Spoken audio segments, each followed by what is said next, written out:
پوچھئے میرے دامن میں کیا ہے۔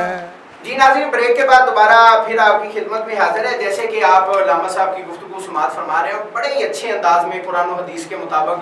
اور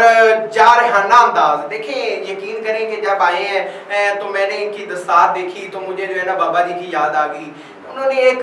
ایسا پرچم بلند کیا ہے کہ لوگوں کے دلوں کے اندر راج کیا، اور ایسے جو ہے نا لوگوں کو ڈنڈے کی چوٹ پر کہا ہے کہ ناموس رسالت کے ہم غلام ہیں۔ اور انہوں نے یہ حکومت، دیکھیں یہ ایک چیز میں یہاں پہ اور ایڈ کرنا چاہتا ہوں کہ یہ وقت ہے، یہ وقت دیکھو، جب یوں ہی پچھلے رمضان مبارک میں انہوں نے غلامان مصطفیٰ، غلامان رسول پر جب انہوں نے ظلم کیا، جب انہوں نے ڈنڈے برسا کر شہید کیا، یہی حکومت تھی، آج وہ نہیں ہے۔ یہ تو نظام قدرت ہے۔ تو ہمیں، اگر ہم حکومت میں ہیں، اگر اللہ تعالیٰ نے ہمیں طاقت دی ہے، اگر اللہ تعالیٰ نے ہمیں جو ہے ایک مضبوط جو ہے ایک طاقت دی ہے، تو ہمیں اللہ کی یاد سے غافل نہیں ہونا چاہیے، ہمیں اللہ کی ذات سے ہٹنا نہیں چاہیے، ہمیں ناموس رسالت سے ہٹنا نہیں چاہیے، ہمیں ہر حال میں، ہر سانس میں، ہر جو ہے دور میں ہمیں ناموس رسالت کے نعرے کو بلند کرنا چاہیے۔ اگر اسی حکومت کو بچانے کی خاطر، اسی حکومت کو بچانے کی خاطر غلامان مصطفیٰ پر آپ نے ظلم کیا، اسی حکومت کو بچانے کی خاطر آپ نے جو ہے اللہ کے بندے جو ہے ناموس رسالت کے لیے نکلے، ان پر ڈنڈے برسائے، وہ حکومت رہی بھی نہیں، وہ حکومت بچی بھی نہیں۔ تو اس لیے ہمیں سوچنا پڑے گا، حکومت جو ہے وہ سدا میرے سونے رب کی ہے، حکومت سدا جو ہے اللہ تعالیٰ کی ذات کی ہے، تو ہمیں حضور کے غلام بننا چاہیے۔ تو علامہ صاحب، میرا آخری سوال ہے آپ سے، اس کے بعد ہم نے نعت بھی سننی ہے، کہ ہمیں ہماری عبادت کے اندر ذوق کیسے آئے گا، ہمیں کس طرح عبادت کرنی چاہیے تاکہ ہماری عبادت میں، دیکھیں ایک چیز ہے کہ جب ہماری عبادت میں ہم کیسا کام کریں گے جس کی وجہ سے ہماری عبادت میں ذوق آنا شروع ہو جائے گا، جب ذوق آنا شروع ہوگا تو پھر ہمیں عبادت کا مزہ بھی آئے گا۔ کیا وجہ ہے کہ ہم نماز پڑھتے ضرور ہیں لیکن دکھانے کے لیے، لیکن ہماری عبادت میں ذوق کیوں نہیں آ رہا، کیا وجہ ہے؟ یہ بہت اچھا سوال ہے کہ ہماری عبادت میں ذوق کیسے پیدا ہوگا۔ ناظرین محترم، سب سے پہلے تو میں جو اسے بنیادی سمجھتا ہوں، بنیادی وجوہات، وہ سب سے پہلے تو ہے نیت الاعمال بالنیات، کہ انما الاعمال بالنیات، کہ نیتوں پر عملوں کا دار و مدار ہے۔ بے شک نیت جو ہے نا وہ صاف ستھری ہونی چاہیے، نیت میں دکھاوے کا بالکل نہیں ہونا چاہیے کہ مجھے لوگ نمازی کہیں گے، مجھے لوگ حاجی کہیں گے، یا میں کیا دکھاوے کا لفظ ہم نہیں بھی استعمال کرتے، نماز پڑھتے ہیں، ٹھیک ہے، روزہ رکھا ہے جی ہم نے نماز پڑھنی ہے، تو ذہن میں یہ ہوتا ہے کہ یار روزہ رکھا ہے نماز پڑھنی ہے، میں نے روزہ رکھا ہے نماز نہیں پڑھوں گا تو کوئی کون کیا کہے گا۔ لیکن چیزیں یہ کیا وجہ ہے ہمیں، یعنی کہ یہ کیوں نہیں، اللہ کے ڈر کی وجہ سے کیوں نہیں ہم نماز پڑھتے؟ یہ بنیادی وجہ تو ایک تو یہ بھی ہے کہ ہمیں ایسے خیالات، بالکل نیت اپنی پاک اور صاف رکھنی چاہیے، جیسے کہ رسول اکرم صلی اللہ علیہ وسلم کا ارشاد ہے، اسی کے مطابق سب سے پہلے تو نیت ہی ہے، نیت صاف، پاک اور صاف ہونی چاہیے، خلوص والی ہونی چاہیے۔ اور دوسرا یہ ہے کہ ہمارے پاس جو ہے وہ تقوی کا دامن ہم نے مضبوطی سے تھاما ہو۔ تقوی بھی بنیادی کام ہے اپنی عبادت میں، خلوص اور للہیت اور ذوق پیدا کرنے کے لیے تقوی بنیادی چیز ہے، چونکہ اسی تقوی کے متعلق تو ارشاد فرمایا کہ وَلِمَنْ خَافَ مَقَامَ رَبِّهِ جَنَّتَانِ، نماز لوگ پڑھتے ہیں جنت کی طلب میں، روزہ لوگ رکھتے ہیں جنت کی طلب میں، حج لوگ کرنے جاتے ہیں وہ بھی جنت کی طلب میں، اور یوں ہی زکوٰۃ اور باقی اعمال بھی۔ لیکن ارشاد فرمایا کہ اگر ان میں خوف نہیں تو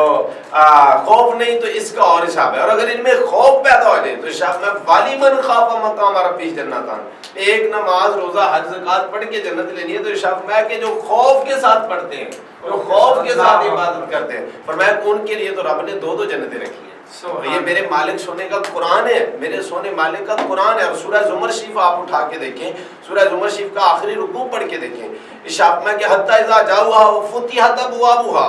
کہ قیامت والے دن سب کی دوستی، سب کے تعلق، سب کی یاریاں، سب کے رشتے، سب کے ناطے ختم ہو جائیں گے، ٹوٹ جائیں گے، نفسا نفسی کا عالم ہوگا، ماں اپنے دودھ پیتے بچے کو دھتکار دے گی، پھینک دے گی، جدا کر دے گی، لیکن ارشاد میں کہ جو تقوی والے ہیں، جن کی دوستی تقوی پر ہے، جن کی یاری تقوی پر ہے، اور جن کی عبادتوں کا معیار تقوی پر ہے، فرمایا کہ یہ تقوی والے اس دن بھی ٹولیاں بن بن کے جنت میں داخل کیے، سبحان اللہ، اور فرمایا کہ وَفُتِحَتْ أَبْوَابُهَا، سبحان اللہ، جنہوں نے تقوی کے ساتھ اپنی عبادت میں ذوق پیدا کرنا چاہتے ہیں تو سب سے پہلے ایک یہ بھی بات ہے کہ اپنی آنکھوں کو بد نگاہی سے محفوظ رکھیں، آنکھوں کو بد نگاہی سے محفوظ رکھیں، اور یہ بھی تقوی کی وجہ سے آئے گا، یہ بھی تقوی کی وجہ سے ہی آئے گا۔ فرمایا کہ وہ فتحت ابوابها، کہ جب یہ تقوی والے جنت میں داخل ہوں گے، روزہ دار تو باب الریان سے جائیں گے نا، اور نمازی باب الصلاۃ سے جائیں گے، لیکن جب تقوی والے جائیں گے وہ فتحت ابوابها، تقوی والوں کے لیے جنت کے 8 دروازے کھول دیے جائیں گے۔ تو ہمیں اپنی عبادتوں میں ذوق پیدا کرنے کے لیے نیت میں خلوص اور تقوی بنیادی چیز ہے۔ اللہ تعالی ہمیں عمل کی توفیق دے۔ جی ماشاءاللہ علامہ صاحب نے بڑے اچھے انداز میں گفتگو فرمائی ہے۔ میری دعا ہے اللہ تعالیٰ ان کے علم و عمل میں برکتیں عطا فرمائے، اور قرآن و حدیث کے مطابق ناظرین کے سامنے جو ہے وہ ذوق عبادت کے طریقہ کار رکھے ہیں۔ ہمیں اپنی عبادت میں ذوق پیدا کرنا چاہیے۔ اب ہمارے ساتھ جو ماشاءاللہ جو ہے اتنا سفر کر کے آئے ہیں جناب حافظ محمد طاہر فروخ قادری صاحب، بہت شکریہ جناب، آپ کمال کیا آپ نے، آپ روزے کے ساتھ ماشاءاللہ اتنا سفر کر کے آئے ہیں۔ اللہ تعالیٰ آپ کا یہ جو سفر ہے یہ قبول فرمائے، کیونکہ آپ نے حضور کی ثنا کرنی، آپ شوق سے آئے ہیں، اللہ تعالیٰ یہ شوق آپ کا قبول فرمائے۔ تو میری گزارش ہے کہ ہمارے ناظرین کے سامنے آپ حضور علیہ السلام کی بارگاہ میں ہدیہ داد پیش کریں۔ جی بہت شکریہ حافظ ظہیر احمد صاحب کا، جو کہ بہت پیارا پروگرام کر رہے ہیں۔ اللہ پاک ان کے عمل میں، علم میں مزید اضافہ فرمائے۔ صلی اللہ علیہ یا رسول اللہ وسلم علیک یا حبیب اللہ۔ سانو کو جی ویکھنا چھڈوے، تو سنبھلیاں دے ہتھ لجوے، تو سنبھلیاں دے ہتھ لجوے، سانو کو جی ویکھنا چھڈوے، تو سنبھلیاں دے ہتھ لجوے، تو سنبھلیاں دے ہتھ لجوے، سانو تیری ذات تے مانے قربان، تیرے تو جند جانے، تیرا مکھ جیوے قرآن، تیرا مکھ جیوے قرآن، تیری دید ساڈا حج وے، تیری دید ساڈا حج وے، تو سنبھلیاں دے ہتھ لجوے، تو سنبھلیاں دے ہتھ لجوے، اساں چھڈنا تیرا درنا، اساں چھڈنا تیرا درنا، تیرے قدماں دے وچ مرنا، سانو روز حشر دا ڈرنا، سانو روز حشر دا ڈرنا،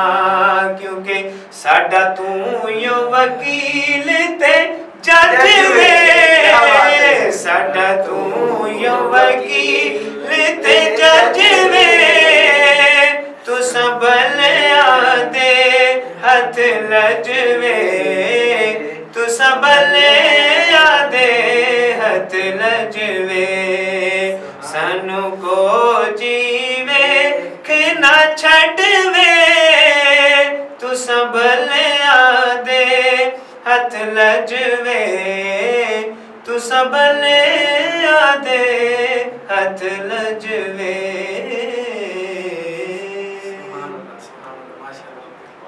اردو کے جو ہے نا چاہنا شاید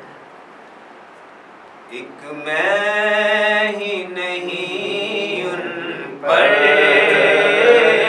قربان زمانہ ہے،